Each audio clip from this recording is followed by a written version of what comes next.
Big boss Malayalam season 6 100 ദിവസം പിന്നിടാൻ പോകുന്ന സാഹചര്യത്തില് എല്ലാ സീസണിലും ഉള്ള പോലെ തന്നെ പഴയ മത്സരാർത്ഥികളാ വീണ്ടും വരും. വീഡിയോസും മാഷപ്സും ഒക്കെ പ്ലേ ചെയ്ത് എല്ലാരെയും കാണിക്കും. പിന്നെ അവർക്കൊരു ടൈം ഉണ്ടല്ലോ, അതൊരു പാറ്റേൺ ആണ് നമ്മുടെ ബിഗ് ബോസിന്റെ. തിങ്കളാഴ്ച മുതൽ തന്നെ എക്സ് കണ്ടസ്റ്റൻസ് ഹൗസിലേക്ക് കയറാനായിട്ട് തുടങ്ങും എന്നാണ് കേട്ടോ പറഞ്ഞത്. 2 ദിവസം സ്റ്റേ ചെയ്തിട്ടൊക്കെ ആയിരിക്കും അവര് തിരിച്ച് പോവുക.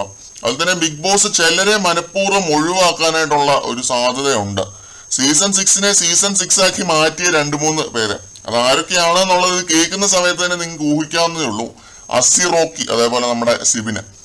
റോക്കിയെ തിരിച്ച് വീടിനകത്തേക്ക് കയറ്റില്ല എന്ന് പറയാൻ കാരണം പുള്ളി ഇജക്ട് ചെയ്ത് വിട്ടതാണ്. അതും അത്രയും സിവിയർ ആയിട്ടുള്ള ഒരു അസോൾട്ട് നടത്തിയതിന്റെ പേരിൽ. റോക്കിയെ ഗ്രാൻഡ് ഫിനാലയിലേക്ക് വിളിക്കുമോ എന്നതിലും എനിക്ക് നല്ല സംശയമുണ്ട്. അറിയത്തില്ല, അത് നോക്കി കാണേണ്ട ഒരു സംഭവം തന്നെയാണ് റോക്കി തിരിച്ചു വരുമോ എന്നുള്ളത്.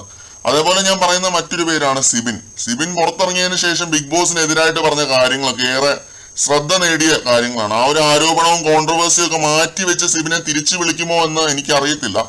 റീ എൻട്രി പോയിട്ട് ഗ്രാൻഡ് ഫിനാലയിലേക്ക് വിളിക്കാൻ വരെ സാധ്യതകൾ വളരെ വളരെ കുറവാണ്. നമ്മളിതൊക്കെ ഇവിടെ ഇരുന്നിട്ട് ഇങ്ങനെ പറയുന്നതാണ് കേട്ടോ. TRP ലാഭമാണ് അവർക്കെല്ലാം. ഇപ്പൊ റോക്കി സിജോയെ വീണ്ടും കണ്ടുമുട്ടുന്നതും അതുപോലെ സിബിൻ ജാസ്മിനെ വീണ്ടും കണ്ടുമുട്ടുന്നതും ഒക്കെ അവർക്ക് TRP ആണ്, ലാഭമുള്ള കേസാണ്. അതിനുവേണ്ടി ചിലപ്പോൾ തിരിച്ചു വിളിച്ചേക്കാം.